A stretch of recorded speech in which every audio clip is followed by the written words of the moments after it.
Like FaceTime? I don't call FaceTime? anybody anymore. You don't? FaceTime is no. So you call people, but you have to look at them Yeah. the whole time. If I don't know them, obviously I'll Sure. call them. Yeah, but yeah, like the people in my life, I will 100%. It's gonna be like, why is Olivia Holt FaceTiming me right now? I literally just had to let her know that her dog is ready to be picked up from the groomer. The Steve Serrano Show. He talks with your favorite celebrities, gets the exclusive interviews, and never seen before performances. Here's your host, Steve Serrano. Miss Olivia Holt, how are you?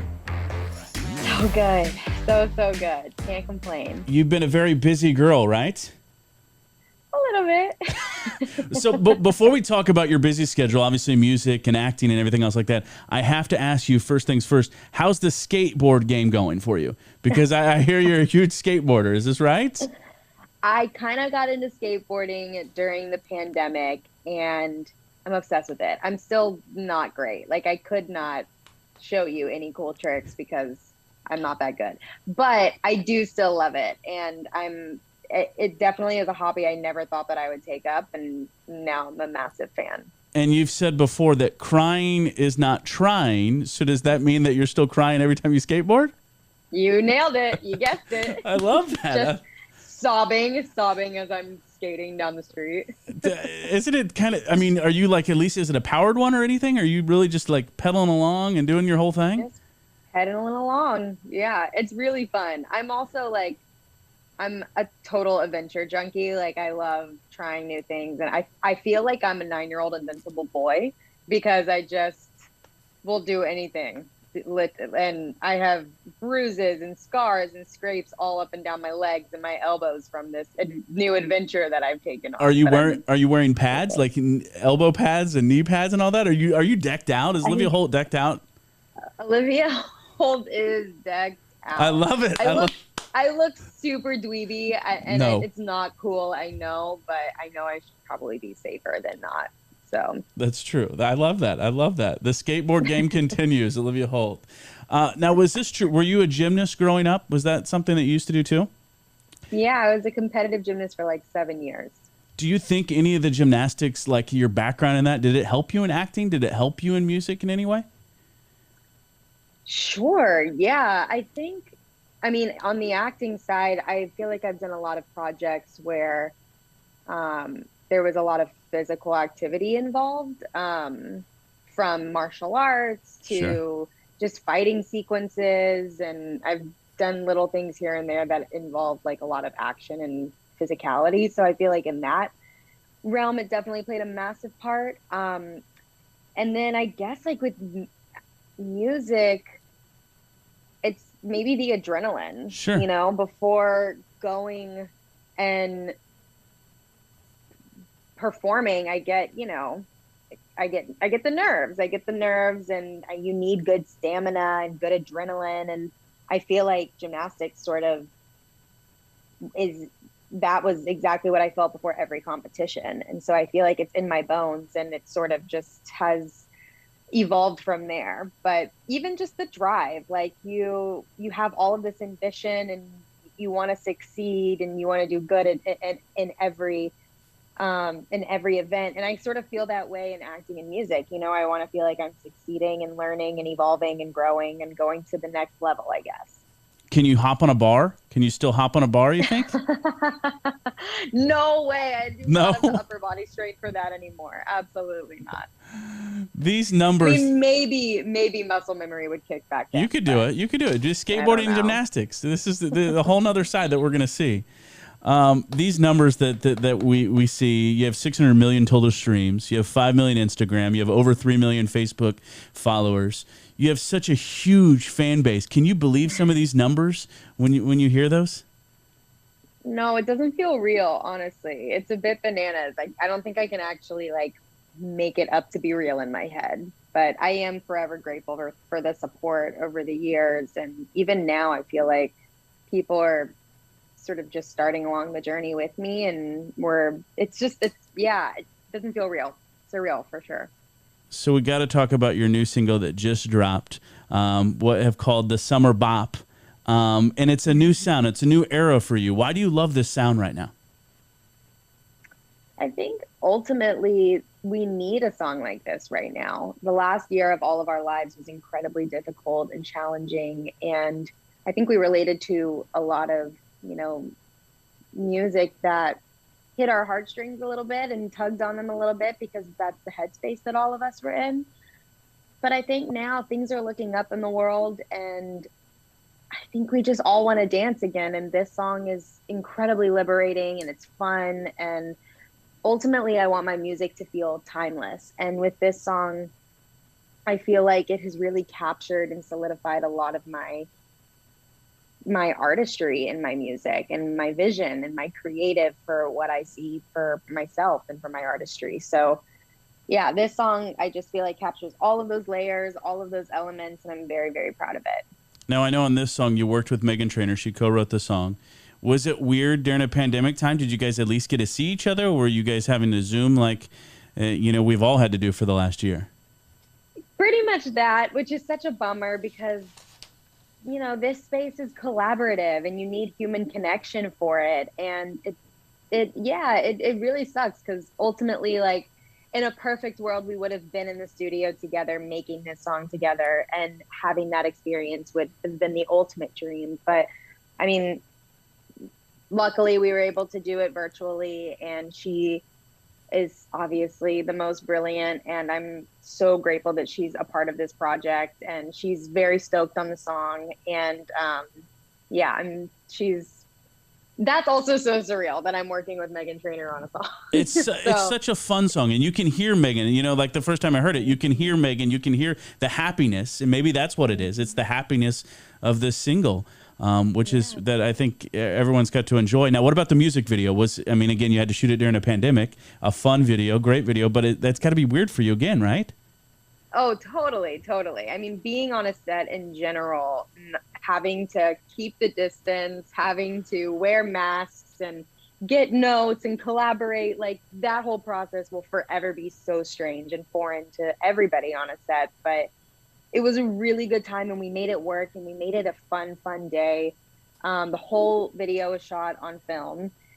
So there was no playback or anything. So we were kind of just risking every shot and hoping that when we got the footage back that it looked good. And I'm so happy with it because it looks fire. And it kind of gives me like retro Wes Anderson vibes a little bit. And I love how timeless it looks and how cinematic it is and nostalgic. And yeah, it was a fun day. Definitely weird to shoot it in a pandemic, but we made it work, and it's so spectacular. You can see it in your face when you're just talking about the music video. Obviously, everyone's got to check it out right now.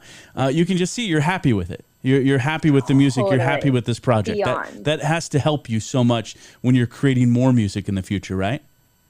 Of course. And listen, I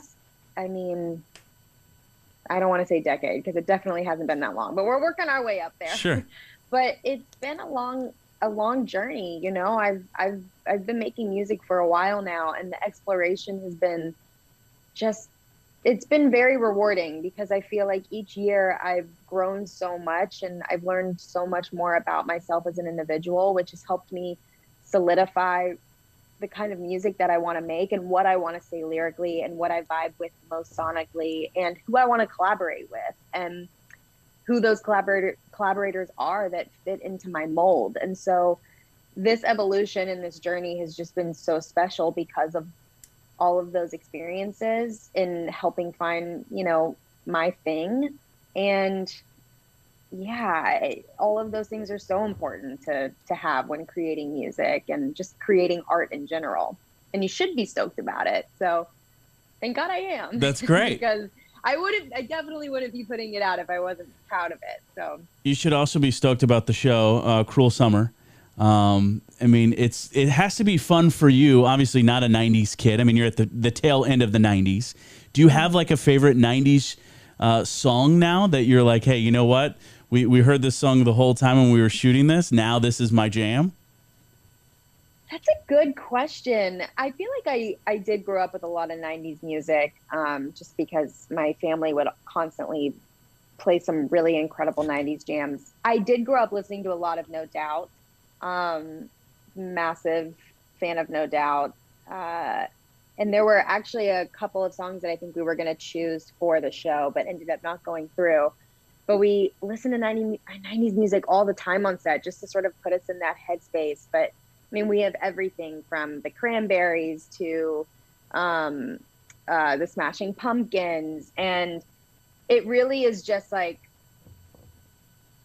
we have such a good playlist on this show.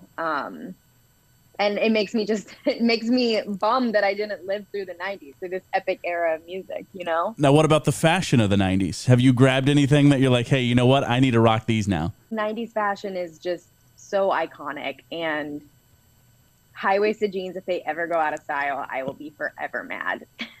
What about the fanny pack? And I know a lot of people, you have to rock it. There's nothing wrong with the fanny pack. It's just like the 90s style in general, whether it was preppy or grunge, or I just feel like every piece of style was just cool. It was just so cool.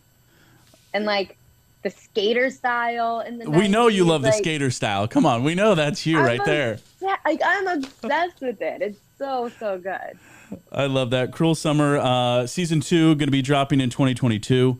Obviously, we'll be on the lookout for that. Your new single, Next. The music video is out now, but before you leave, Olivia Holt, I'm going to put you on a hot seat. Are you ready? Yeah. All right, here we go. First questions first. What is Olivia Holt's favorite junk food? Popcorn and Nutella? Okay. Wait, hold on. How do you do that, though? Are you dipping it in the Nutella? There's always a follow-up question with this, and I love it. But it's basically that. Okay. It's hard. It's messy. Sure. You just gotta embrace the mess. Okay, I'm gonna try this, and I'm gonna attempt the popcorn dipped into the Nutella. Right? Let me know what you think. I used to do popcorn with milk. Have you done popcorn with milk duds? Oh my God. Right? That's the ultimate combo. Okay, Big good. fan of that. You pour it in, and then it's a surprise. It's like, oh, milk dud with the popcorn. This is amazing. The chocolate and the caramel. Yes, it's goodness. Legendary. What's the last thing you do before bed? Last thing before bed? My dog usually has the zoomies around bedtime, so it's like you know what the zoomies are? No, but I'm about to ask. I was going to let you finish. I saw your face and I was like, he doesn't know what the zoomies are. No idea. So I should elaborate. Is it a treat? No, it's dogs and cats have them. I think other animals as well, but usually like when they've been sitting around for a while and need to get up, they have this burst of energy and they go crazy. They run around the room. I'm sure you've seen it. Yes, somewhere. I didn't. That's a great name. Didn't know it was called the Zoomies, but I love that name. It's called the Zoomies. I didn't know what it was either. I literally Google searched. I got on my phone and I was like, why is my dog acting like a maniac before bedtime? And that's what they call it. They call it the Zoomies. So long story short, before I go to bed, my dog usually has the Zoomies. So we'll do like a quick I don't even know what to call it. We both just act like a quick session, quick Zoomie session, right there. Just a quick Zoomie session, and then crash. I love that. All right, favorite ice cream flavor? Chocolate chip cookie dough. Okay. All right. I'm a simple gal. Simple gal. There you go. With popcorn and Nutella, not really simple. A little complex there. We're having to explain it. We're a little complex. How about dogs or cats? Which I thought I knew the answer before this interview, and now you might have stumped me. I mean, it's dogs. Okay, but it's dogs. Do you have cat? Did you have cats? I had a cat for like a hot minute as a kid, but I do love cats, but I don't have one myself. Okay. What about dogs? Dogs. Okay. What was your favorite spot in Texas when you guys were shooting Cruel Summer? Ooh. I know you probably couldn't go anywhere. You couldn't do anything. It was tricky. It was really, really tricky because yes, we were in the middle of the pandemic still. So that's hard. I'm a big fan of Tex-Mex. Okay. But there's a lot of places that I love that had good Tex-Mex. That's true. So I don't know. I guess any of the Tex-Mex. That's a good answer. All right. What app does Olivia Holt use the most? I don't know. Probably I guess if we're talking about like a social media app, then Instagram. What of a non-social media app? Like FaceTime? I don't call FaceTime? anybody anymore. You don't? FaceTime is no. So you call people, but you have to look at them Yeah. the whole time. If I don't know them, obviously I'll Sure. call them. Yeah, but yeah, like the people in my life, I will 100%. It's gonna be like, why is Olivia Holt FaceTiming me right now? I literally just had to let her know that her dog is ready to be picked up from the groomers. That was it. All right, what time is your alarm set for? I just wait when I wake up. Just when I wake up. Just when you wake up. That's incredible. Now what? Yeah, I've never. Now what if you have like a call time at 7? Do you have to set multiple? 1,000%. Okay, good. It's like every minute on the dot though, You because it's just got to annoy me so I can get up out of bed. you can't trust a person that can only do one alarm. I just want you to know that, right? Exactly. Okay, there's no way you can can't. trust a person. No, you're right. Who is Olivia Holt's best friend? Last question. My dog. There you go. What's your dog's name? His name is Roger. Roger. And what time does he do the zoomies? He does. Well, I go to bed very early. I go to bed around 10 p.m. So he usually does it around like 9-ish, 9:30. The same time every single day too, right? 9 always much. on time. He knows on time. He's on time every time. I love it. Olivia Holt, thank you so much for taking the time. Your new single is out now. It's titled Next. Your music video is out now. Check that out. Cruel Summer, season 2 dropping in 2022. Thank you so much for the time. We will we'll talk to you very soon, and I will let you know about the popcorn and Nutella. All right? You better, and be honest. I will. Be honest. I will totally be Okay. honest. Thank you so much. Okay. This was so fun. Thank you. No, you're amazing. Thank you for doing this. I really do appreciate You're it. amazing. Of course, absolutely. Have a good day. You too. Thank you. Thank you guys so much for checking out our interview with Olivia Holt today. It would mean so much to us if you would hit subscribe, you would like, you'd share to help these videos and so many more videos just like this. Thank you guys so much for watching. We'll see you guys next time.